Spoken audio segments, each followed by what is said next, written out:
17 inhumane final videos, 7 levels. I have scoured the internet, delved into banned websites using the Internet Archive, and seen a whole bunch of stuff that I wish I hadn't seen whilst trawling through the depravities of the deep web. But the good news, I'm going to show you what I found right now. Take a deep breath. We're going in. Good morning, guys. It is 6:02 a.m.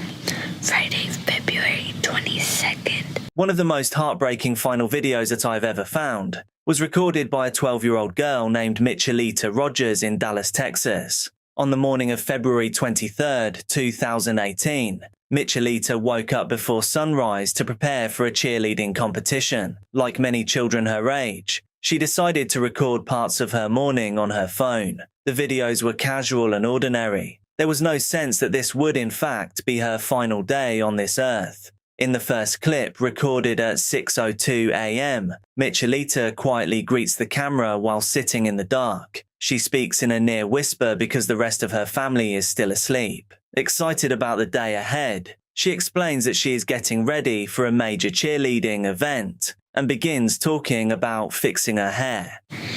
And, I'm gonna get ready for the NCA, National Cheerleaders Association, today. So, I'm gonna start with hair, turn on my lamp, because I don't want to turn on all of the lights, so, yeah.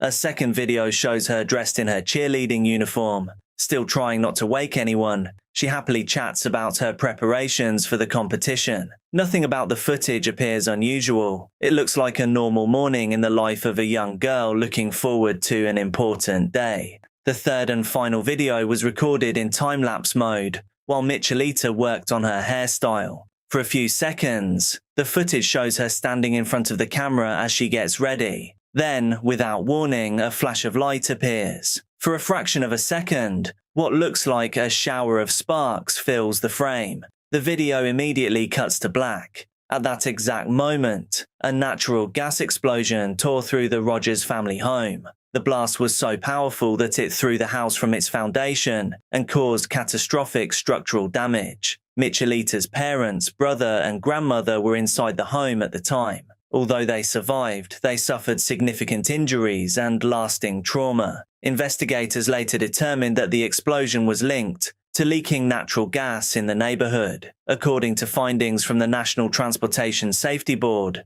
the local gas utility had been aware of leaks in the area for weeks before the disaster. Investigators identified multiple failures within the aging gas infrastructure, including a cracked line behind Michelita's home that failed pressure testing. The tragedy did not occur in isolation. Other explosions and fires had already been reported nearby in the days leading up to the blast. Eventually, thousands of homes in the area were evacuated, while crews searched for dozens of gas leaks. Perhaps the most unsettling aspect of the case is that the Rogers family reported having no warning. Nobody smelled gas. Experts later pointed to a phenomenon known as odor fade, where the chemical smell added to natural gas can weaken as the gas moves through soil, making leaks far more difficult to detect. After the explosion, Michelita's phone was recovered from the rubble. The video she recorded that morning remained intact. Today, they stand as an accidental record of a normal day that never got the chance to happen.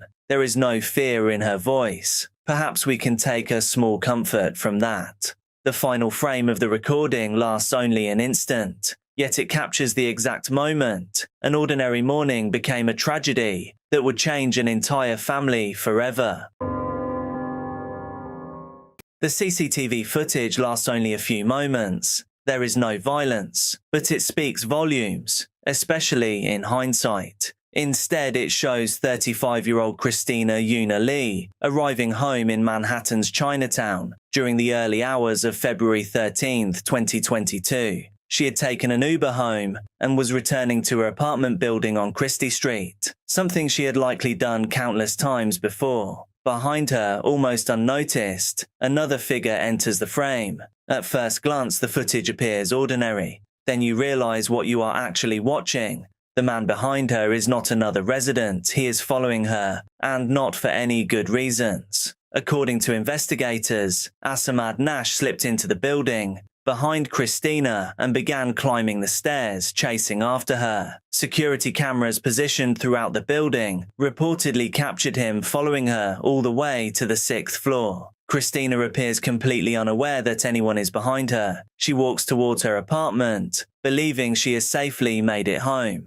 What makes the footage so disturbing is the complete absence of panic. The danger is visible to everyone watching today, but not to the person at the center of the video. As Christina reached her apartment door, prosecutors say Nash suddenly rushed forward and forced his way inside. What happened next unfolded beyond the view of the cameras. Within minutes, neighbors began hearing sounds of a struggle and desperate calls for help. Emergency services were contacted, and police officers arrived at the building. According to court records, officers could hear Christina screaming from inside the apartment. However, they were initially unable to gain entry. The suspect barricaded himself inside and even attempted to escape through the fire escape before retreating back into the apartment after spotting police outside. Eventually, officers forced their way through the door. Inside, they discovered Nash hiding beneath a mattress. Christina was found in the bathroom. She could not be saved.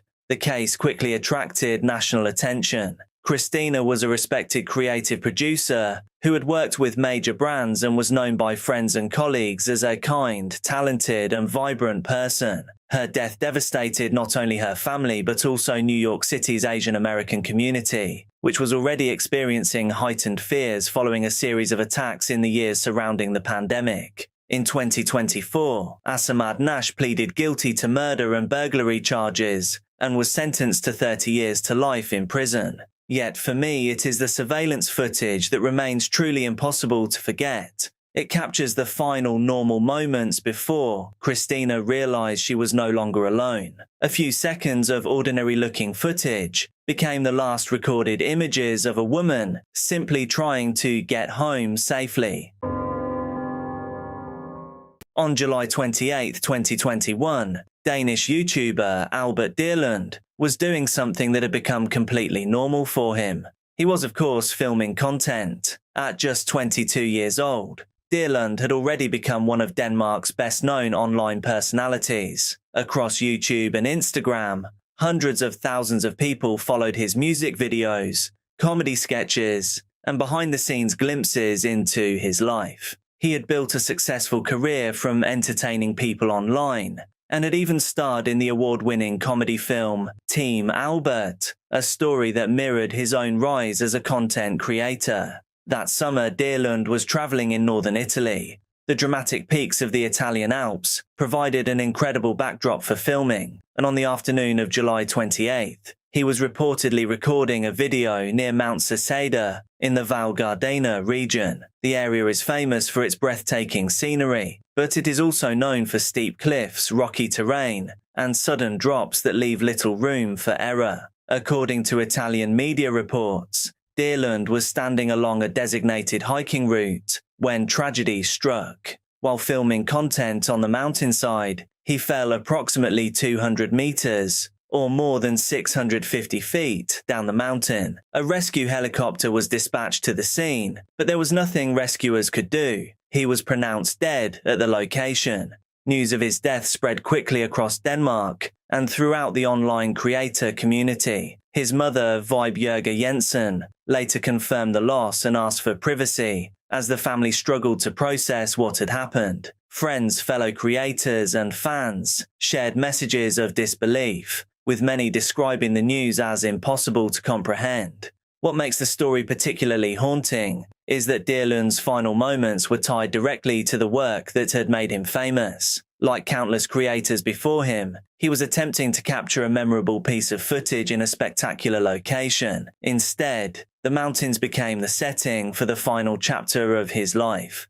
Today, his videos remain online, preserving a snapshot of a young creator whose career was still growing.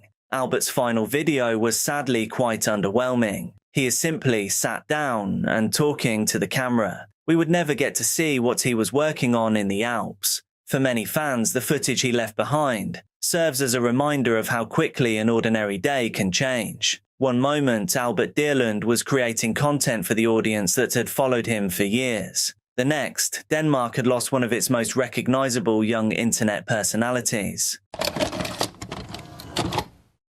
On September 27, 2024, a video began spreading across social media that left millions of people utterly disturbed. It was not a stunt, a prank, nor a carefully edited piece of content that was designed to go viral. Instead, it appeared to show a completely ordinary moment between friends that ended in tragedy. The video featured 24-year-old Russian influencer Irina Glazunova during a night out in Tbilisi, Georgia. Originally from Moscow, Irina had traveled to the city to visit friends. Like countless young people documenting their lives online, she spent part of the evening recording videos as they walked through the city center. At around 2:30 in the morning, Irina and a friend were walking through First Republic Square. The atmosphere seemed relaxed and carefree. In the footage, Irina can be seen smiling, singing, and enjoying herself as she walks along the pavement. Nothing about the recording suggests that anything is about to go wrong. In fact, the clip feels almost mundane. It looks like the sort of video that would normally be forgotten within a few hours of being posted. As the recording continues, Irina sings along to a Russian song called For the Last Time. The title would later become a talking point online, after this event unfolded in the worst way. At the time, however, it was simply the soundtrack to a night out with friends.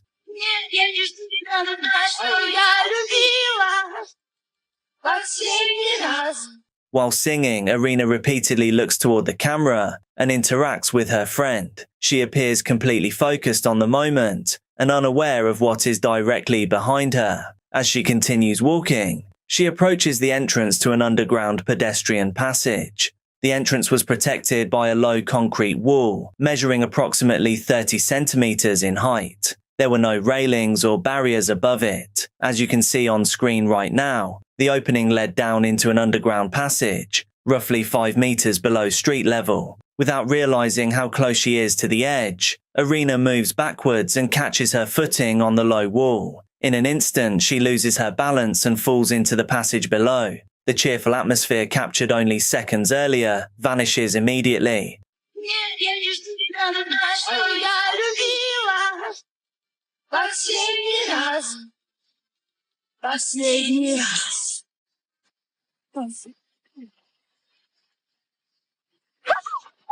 The video ends in a horrified scream. Emergency services responded, and Irina was transported to hospital with severe injuries. Despite medical treatment, she died later that same day. News of the incident spread rapidly across the internet. Millions of people watched the footage, with many commenting on how quickly an ordinary moment had turned into a life-changing event. Others focused on the unsettling coincidence that she had been singing a song called For the Last Time shortly before the accident occurred. As the story gained attention, public discussion began shifting away from the video itself and toward the location where the incident had happened. Local residents and online commentators questioned the safety of the underpass entrance, arguing that the low parapet provided little protection against an accidental fall. Photographs taken during daylight hours appeared to show just how small the barrier was. Some residents claimed the design had been dangerous for years, while others argued that a moment of distraction could have resulted in a similar accident for almost anyone. City officials defended the structure, stating that the underpass had originally been built according to the standards of its time. However, architectural experts publicly questioned whether the barrier was adequate by modern expectations. The debate continued for weeks after the incident. Flowers and tributes soon appeared at the site in memory of Irina. Her family traveled to Georgia before returning her body to Russia, where she was later laid to rest in Moscow during a private funeral attended by family and friends. In the aftermath of the tragedy, a barrier was eventually installed at the location where the fall occurred. Today, the video remains one of the most shocking but least known accidental final videos ever captured. What began as a simple recording of friends enjoying a night out became a global conversation about distraction, chance, and public safety. For many people who watched the footage, it served as a stark reminder of how quickly an ordinary moment can become something entirely unexpected. For years, James Stobie lived a life that most people only read about in books. Better known online as Sto the Hobo, he became one of the internet's most recognizable train hoppers, documenting his journeys across America from the side of freight trains, inside rail yards, and in forgotten corners of the country that few people ever see. His videos combine travel, philosophy, dark humor, and original piano music, creating something that felt completely different from anything else on YouTube. Stobie never presented train hopping as some glamorous adventure. In fact, he often did the opposite. While many viewers were drawn to the freedom of his lifestyle, Stobie regularly acknowledged the risks. He spoke openly about fatigue, poor decisions, alcohol, and the constant dangers that came with traveling illegally on freight trains. He repeatedly warned that nobody was truly in control around moving rail equipment and that complacency could be fatal. Yet despite those warnings, he continued riding. By 2017, Stobie had accumulated more than a decade of experience on the rails. His knowledge of train routes, rail yards, and rail operations was extensive, and many viewers considered him one of the most experienced train-hopping filmmakers in the world. Then, in November 2017, everything came to an abrupt end. There was no dramatic farewell, no indication that anything is wrong, and no sense that viewers are witnessing the final chapter of a life that would soon be over. Greetings, homies. Today's update finds me near Baltimore. This train was pretty darn fast, based on what I expected. I got on in Rocky Mount about midnight, and I was planning on staying on the entire way to Jersey. This train actually goes all the way to Selkirk. This is the 410. But, I mean, the rain, forget it. We got heavy rains going on, which I'm not into.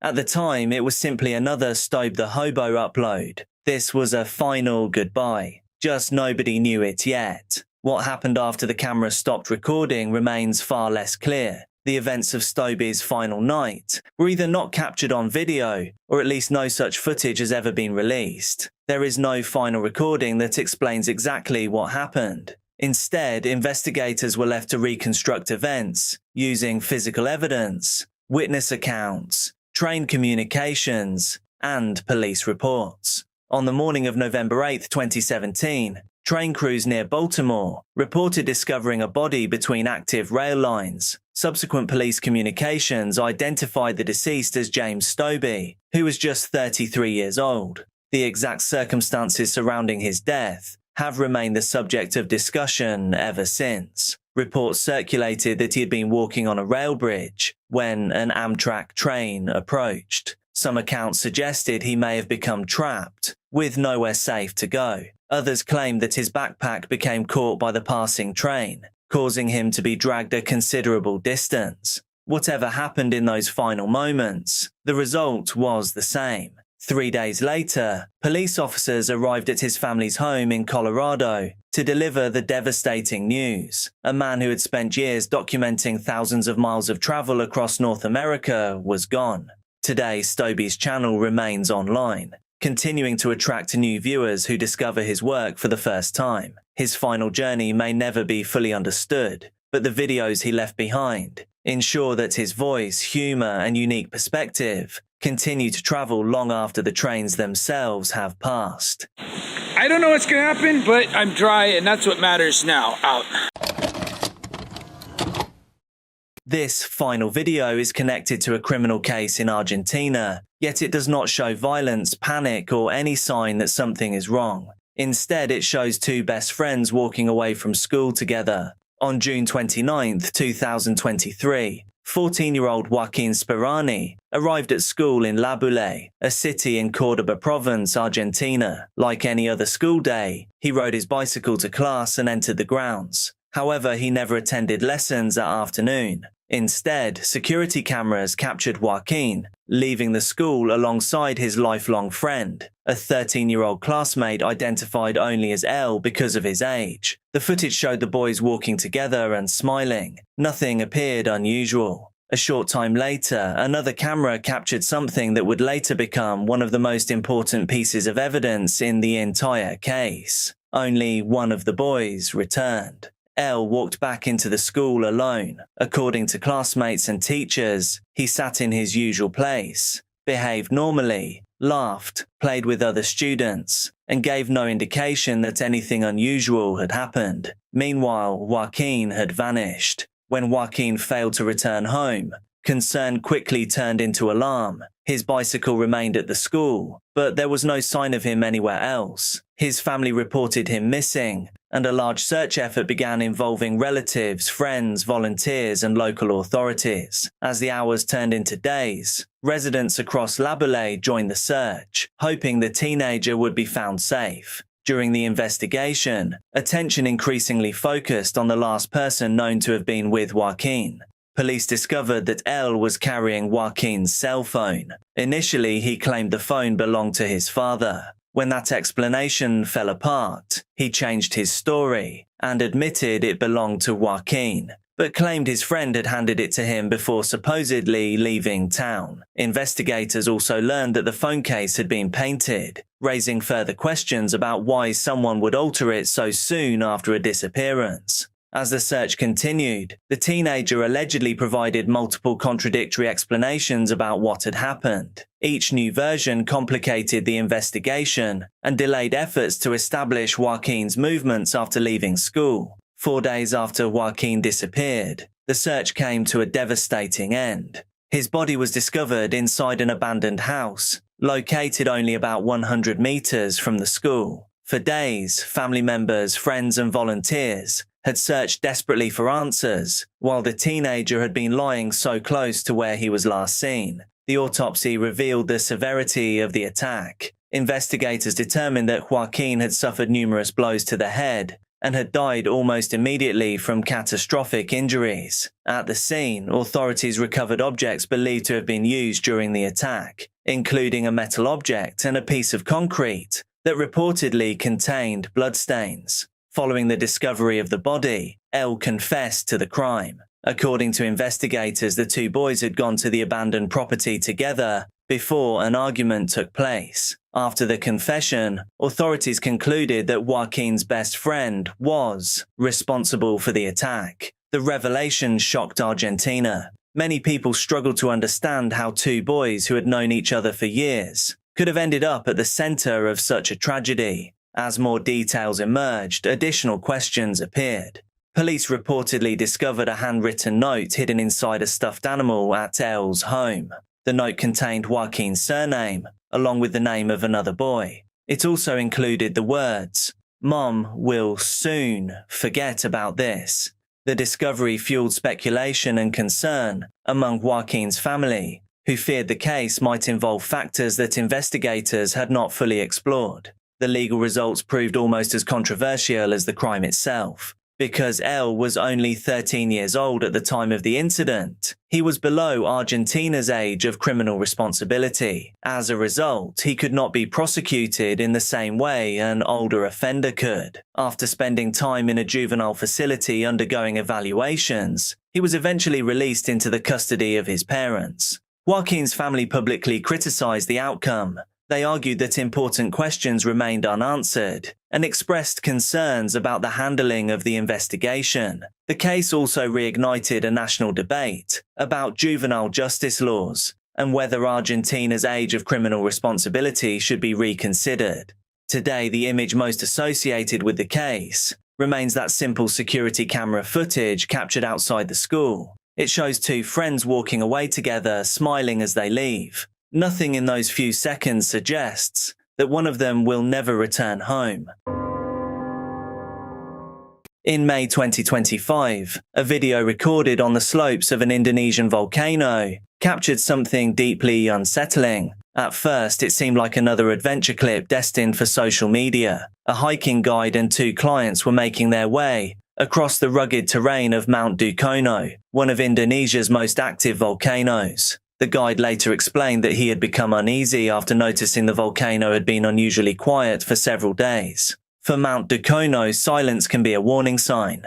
As the group climbed higher, they passed other hikers making their way toward the summit. Some were standing close to the crater itself. Others were reportedly flying drones and filming content just meters from one of the most dangerous areas of the volcano. Then, everything changed. The guide heard deep tremors coming from beneath the mountain. Recognizing the danger, he immediately told his clients they needed to descend. As they turned back, the eruption began. Mount Dukono exploded with enormous force, sending a column of ash and volcanic material nearly 10 kilometers into the sky. The eruption was so powerful that witnesses described hearing booming sounds echoing across the mountain. The guide's video continued recording as the group hurried down the slope. Ash filled the air, and panic spread among hikers attempting to escape.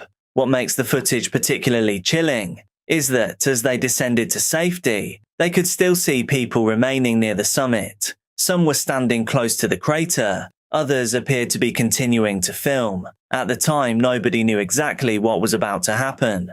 Today, Friday 8th, we are lucky. We already climbed down. Be careful, guys. There are still many local tourists. Oh my God.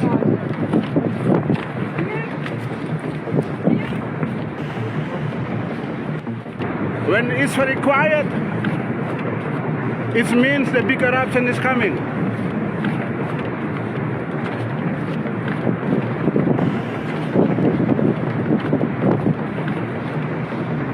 And I make decision we have to climb down. But later, investigators confirmed that 3 hikers had lost their lives during the eruption. 2 were visitors from Singapore. The third was an Indonesian woman. Several others were injured, while rescue teams worked for hours to evacuate survivors from the mountain. The tragedy quickly raised difficult questions. Authorities revealed that the hiking group had entered the area, despite official warnings advising people to stay away from the crater. Mount Dukono had already erupted hundreds of times in recent months, and volcanologists had repeatedly warned that explosive activity could occur without notice. A 4-kilometer exclusion zone around the crater had been recommended because of the risks posed by volcanic rocks, ash, toxic gases, and sudden eruptions. Despite those warnings, the volcano continued attracting hikers, seeking dramatic views, extreme experiences, and social media content. Experts later warned that videos showing successful climbs can create a false sense of security. People see creators reaching the summit and returning safely, but they rarely see the countless times disaster narrowly fails to happen. In this case, the disaster did happen. The guide's footage survives as a haunting reminder of how quickly conditions can change around an active volcano. One moment, hikers were standing near the crater, filming videos and enjoying the view. Minutes later, rescue teams were searching the mountainside, while a towering plume of ash rose into the sky. For the guide and his 2 clients, the decision to turn around when they heard those tremors likely saved their lives. For others who remained near the summit, the warning came too late.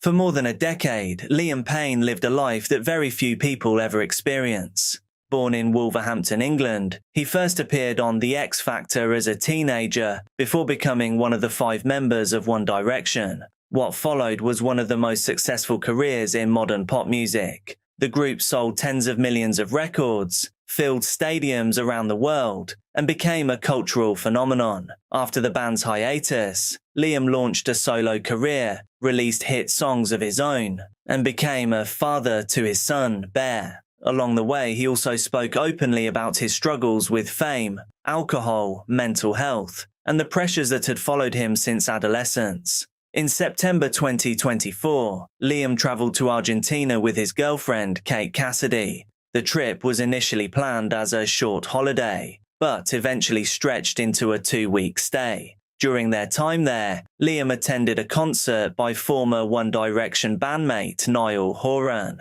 In videos posted online, he appeared excited about the reunion, telling followers that there were things he wanted to discuss with his old friend. Later photographs showed the pair smiling together backstage, a moment many fans would revisit after his death. Fans who encountered Liam during those final weeks also recorded videos with him. In some clips he posed for photographs, signed autographs and chatted with supporters outside hotels and venues. At the time they were simply ordinary fan interactions. Afterwards they became some of the last public recordings of him alive. On October 12th, Kate returned home to Florida while Liam remained in Argentina. Over the following days, he continued posting to Snapchat. Some of the most notable videos showed him discussing donations he had been making to children in need of medical treatment.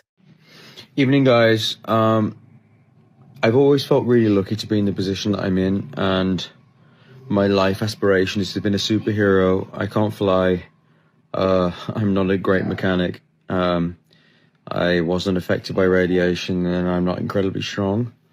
All I know is that there are websites out there for you to be able to donate to sick children that need your help. It doesn't matter how small the donation is or how big the donation is. All that matters is that you look into that child's eyes and you realize, as a father, it hits me slightly differently because I look at them, and if that was my child, I would want everybody in the world to just please, like, look at me, look at me, look at me, look at me, and help me.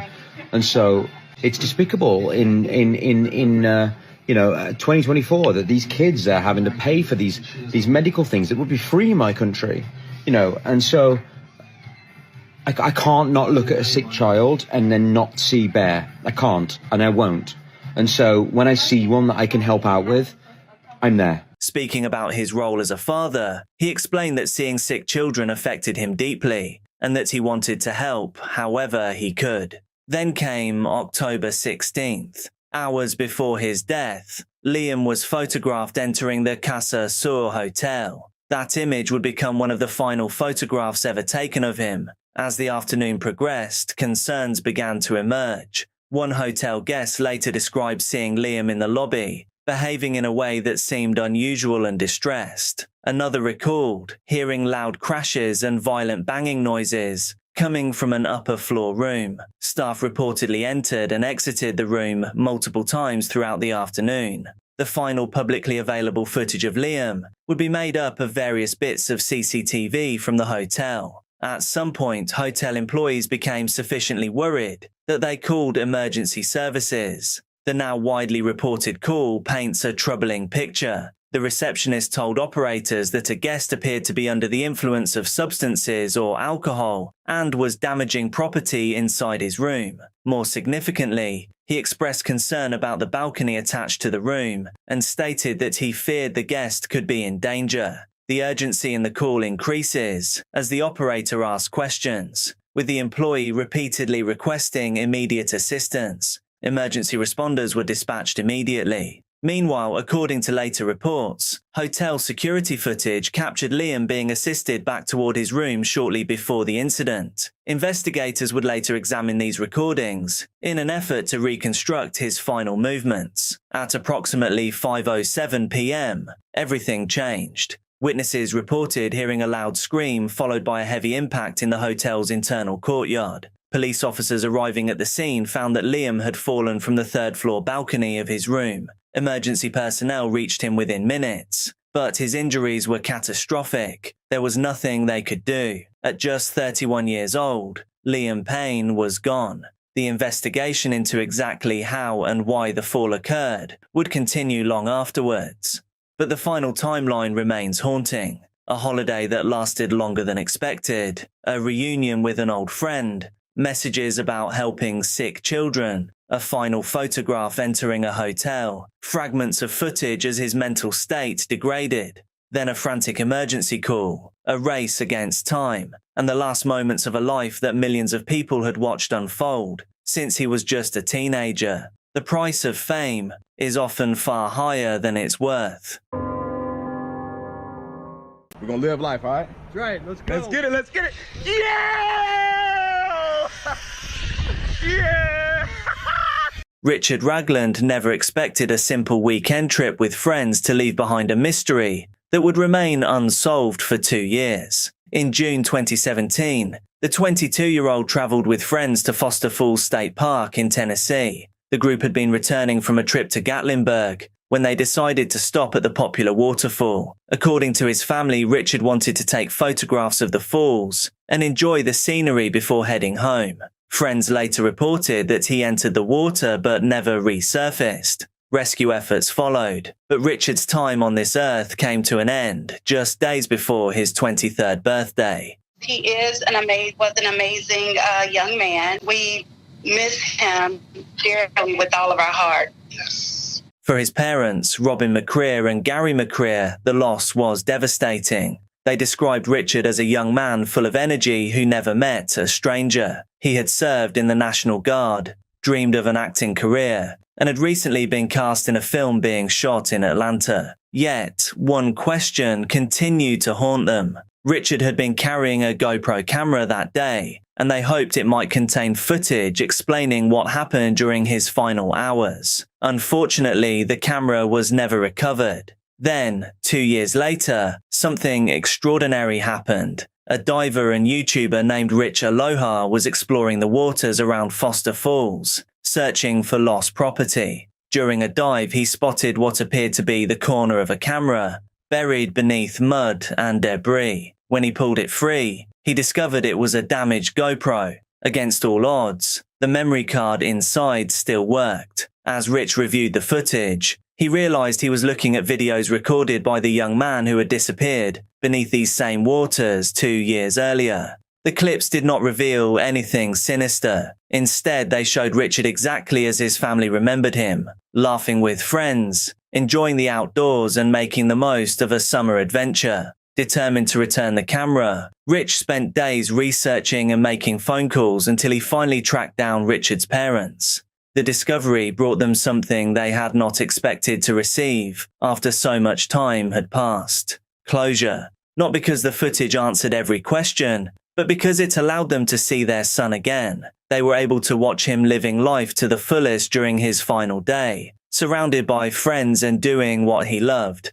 For many people, the story is memorable because of the incredible coincidence. A camera lost underwater for 2 years was found by another man named Rich and returned to a family who had spent years praying it would one day be recovered. But for Richard's parents, the most important part was far simpler. After years of uncertainty, they were finally able to reconnect with a small piece of their son's final adventure.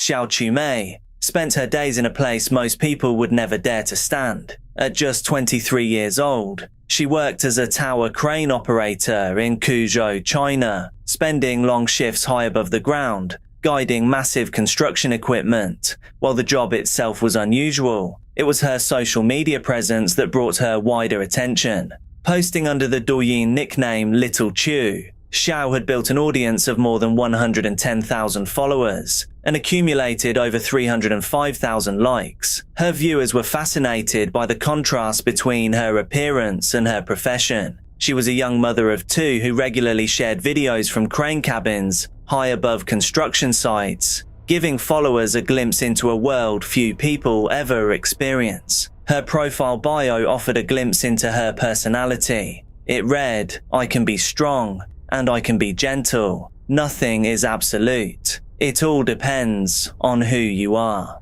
On July 20th, 2021, that online presence suddenly became the center of international attention. According to reports, Xiao was finishing work at a construction site when she fell nearly 50 meters, or 160 feet, from a tower crane. Witnesses later claimed she still had her phone in her hand when she struck the ground. And it turns out that they were right.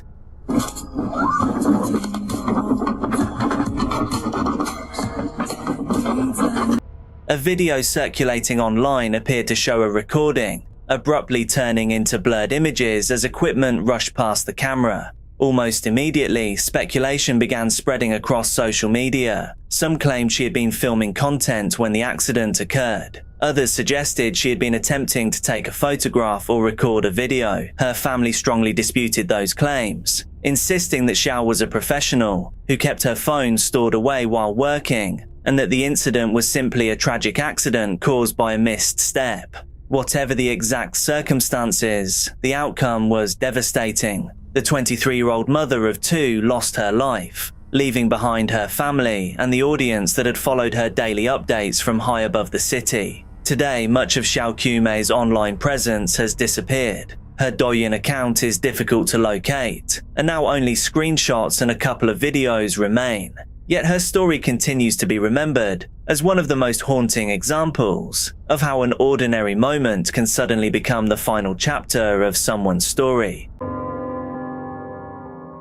At first, the footage looks pretty peaceful. The camera shows a paraglider soaring high above the Austrian Alps, beneath a bright blue sky. Snow-capped mountains stretch into the distance. The air appears perfectly calm, and there is no indication that anything is wrong. Then, without warning, an aircraft appears. For a split second, it is difficult to process what you are seeing. The small plane emerges from behind Sabrina's position and flies directly through her paraglider. The impact tears apart the canopy above her, instantly destroying the wing that had been keeping her in the air. What had been a relaxing flight suddenly becomes a fight for survival. The incident occurred on May 23rd, above the mountains near Zell am See in Austria. Sabrina, an experienced 44-year-old paraglider pilot, had launched from the Schmittenhöhe area and was flying above the Pinzgauer Hütte when the collision happened. According to investigators, a single-engine aircraft conducting a local sightseeing flight was unable to avoid her in time.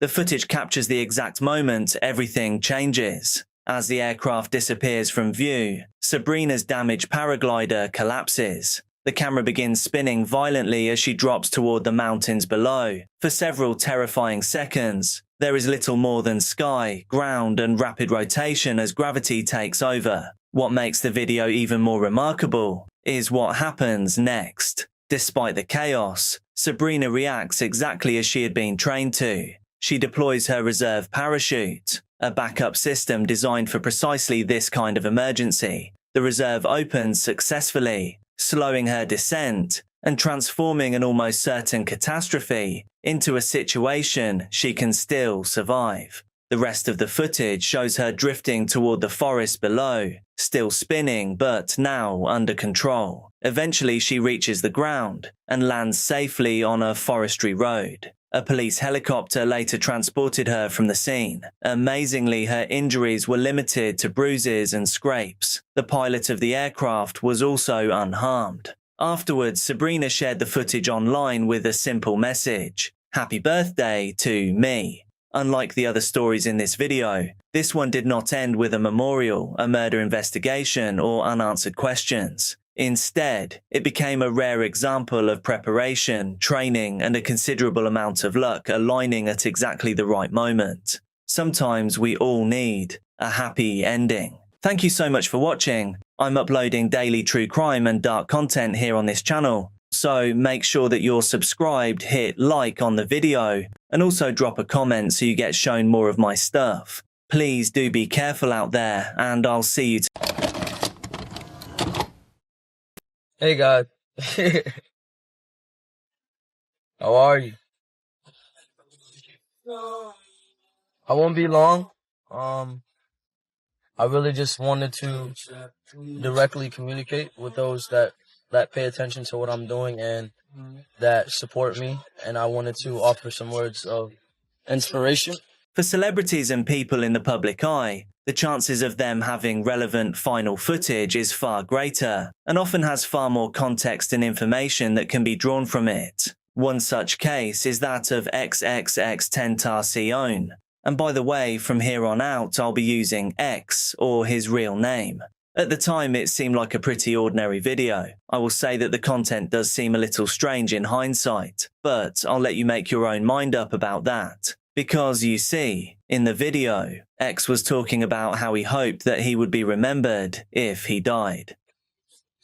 Worst thing comes to worst, I die a tragic death or something, and I'm not able to see out my dreams. I at least want to know that the kids perceived my message and were able to make something of themselves and able to take my message and use it and turn it into something positive. and to at least have a good life. If I'm gonna die or ever be a sacrifice, I want to make sure that my life made at least 5 million kids happy.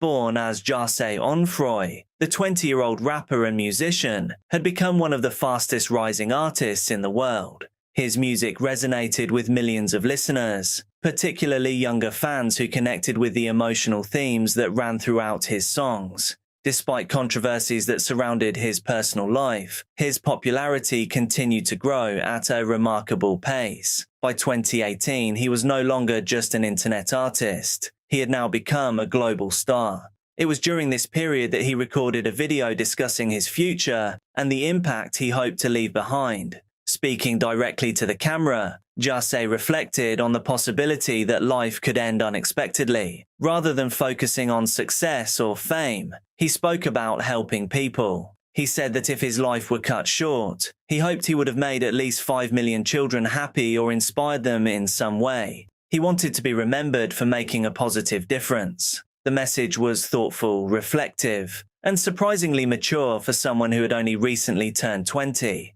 At the time, fans viewed it as another personal conversation from an artist who frequently shared his thoughts online. Looking back, many people felt as though they were watching someone unknowingly leave behind a final message. Despite the darkness people would later attach to the clip, Xiao's life in 2018 was filled with plans for the future. His music career was reaching new heights. New projects were being developed, and there was another major life event approaching that almost nobody knew about. He was about to become a father. At the time of the events of this video, his girlfriend Genesis Sanchez was pregnant with their child. The pregnancy was not publicly known, and Xiao himself would never get the opportunity to meet his son. 7 months later, a boy named Qiumei was born. According to his family, Xiao had personally chosen the name before his passing.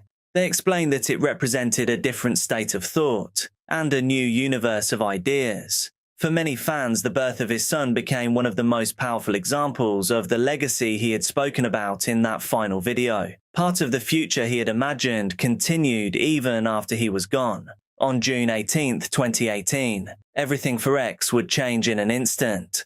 That afternoon, he visited a Bank of America branch before traveling to Riva Motorsports in Deerfield Beach, Florida. Security footage later showed him browsing motorcycles inside the dealership with his step-uncle. At the same time, a group of men had spotted his vehicle and recognized who he was. Investigators would later conclude that what happened next was not spontaneous. It was a planned robbery. Surveillance footage showed members of the group entering the dealership and observing him as he looked around. After leaving the store, they waited nearby. Roughly 30 minutes later, Xiao exited the dealership and got into his BMW i8. As he attempted to leave, an SUV blocked the exit from the parking lot. Two armed individuals approached the vehicle and demanded property. A brief struggle followed. During the confrontation, one of the attackers took a Louis Vuitton bag containing approximately $50,000 in cash. According to investigators, the robbery had effectively been completed at that point. Yet, the encounter did not end there. One of the gunmen approached the vehicle again and fired multiple shots before fleeing with the others. Emergency responders rushed Xiao to a nearby hospital and briefly restored a pulse, but it could not be maintained. Later that afternoon, he was pronounced dead. He was just 20 years old. News spread across the world within minutes. Fans gathered outside the dealership where the incident occurred. Memorials appeared almost immediately. Messages, lyrics, flowers, and photographs covered sidewalks and walls. Vigils were held in multiple cities as people struggled to process the sudden loss of an artist who seemed to have his entire future ahead of him. The investigation moved quickly. Detectives used surveillance footage, witness testimony, cell phone records, and location data to identify the suspects. Over the following weeks, 4 men were arrested in connection with the robbery and killing. One later accepted a plea agreement and testified against the others. After years of legal proceedings, the remaining defendants were convicted in 2023 and received life sentences. In the aftermath of his death, Xiao's music experienced an extraordinary surge in popularity. Songs climbed the charts around the world, and his track Sad eventually reached #1 on the Billboard Hot 100. Millions of listeners discovered his music for the first time, while existing fans revisited his work with a completely different perspective. But among all the music videos, interviews, concerts, and public appearances he left behind, one clip continues to stand out. It is not a performance or a music video. It is simply a young man sitting in front of a camera, talking about how he hoped to be remembered. There is no evidence that Xiao believed his life was in immediate danger. Nothing suggests he knew what was about to happen. But in hindsight, his words are pretty haunting. A 20-year-old artist looked into a camera and spoke about legacy. Months later, millions of people found themselves answering the exact question he had asked. How would X be remembered? Years after his death, people are still debating that answer. Yet regardless of where those conversations lead, the fact remains that his music continues to reach new listeners. His final message continues to be watched by millions. And the son he never had the chance to meet continues to grow up, carrying the name he personally chose. In my eyes, that may be the most powerful legacy of all. For the words of inspiration, I just really wanted to tell you guys that it does not matter what your dream is or what your goal is. You make sure that it is your prime priority to follow what you believe is good for you. Do not live your life trying to impress someone else, and do not live your life trying to be someone you're not, and do not live your life making yourself miserable just to amount to someone else's idealism. Maria Derratus was only 21 years old. She had recently graduated in physical education and sports management. Friends described her as active, adventurous, and someone who genuinely enjoyed being outdoors. On social media, she regularly shared photographs of exercise, nature, and the small moments that made up her daily life. On June 13, 2026, Maria and her fiancé traveled to an abandoned railway bridge in São Paulo State, Brazil, known locally as Skeleton Bridge. The location had become popular among thrill seekers. Standing high above the ground, the bridge attracted people looking for the adrenaline rush that comes with stepping into empty space and trusting a system designed to bring them safely back. Rope jumping had become one of the site's most popular attractions. Unlike traditional bungee jumping, the activity uses climbing ropes that transform a vertical fall into a wide swinging arc. When performed correctly, participants experience several seconds of freefall before the rope gradually redirects their momentum. I'm sure you are now imagining exactly what this would look like, and what it would look like if it went wrong. Maria took photographs at the site. She posted images of the bridge and the wristbands she had been given. At one point, she made a light-hearted joke on social media. "Who was the crazy person who let me jump off a bridge?" The message appeared playful. Nervous perhaps, but excited. The kind of comment that people make before doing something that scares them, for good reason. Nobody reading it could have imagined it would become the final public message associated with her name. As preparations continued, Maria was fitted with equipment and brought towards the launch point. Video footage recorded by people nearby shows several instructors handling the process. The atmosphere appears routine. Nobody is shouting. Nobody seems alarmed. There are no obvious signs that anything is wrong, unless you look very closely at the rope sat coiled on the floor. Maria places her trust in the people around her. After all, that is what every participant is required to do. Extreme sports involve risk, but those risks are supposed to be controlled through procedures, training, and safety checks. Participants assume that multiple people have already verified everything. They assume somebody has checked the equipment, then somebody else has checked it again. The footage shows Maria being carried towards the edge of the bridge by members of the team. They hold her above their heads, and then throw her from the bridge. She disappears from view. For a brief moment, there is silence, and then somebody notices something. A voice can be heard shouting words that instantly change the meaning of everything that had happened seconds earlier. You hear them say, desperately, "The rope."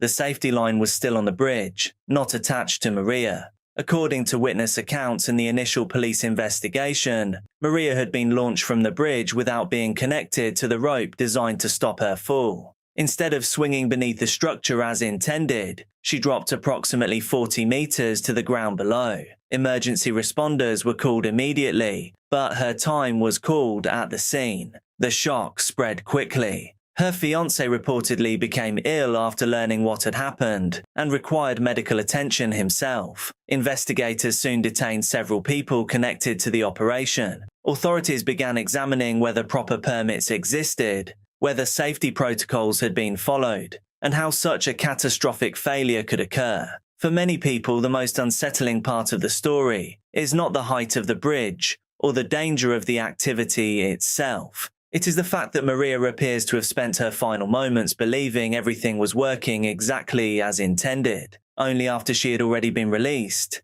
did people realize that the one thing meant to save her had never been attached at all.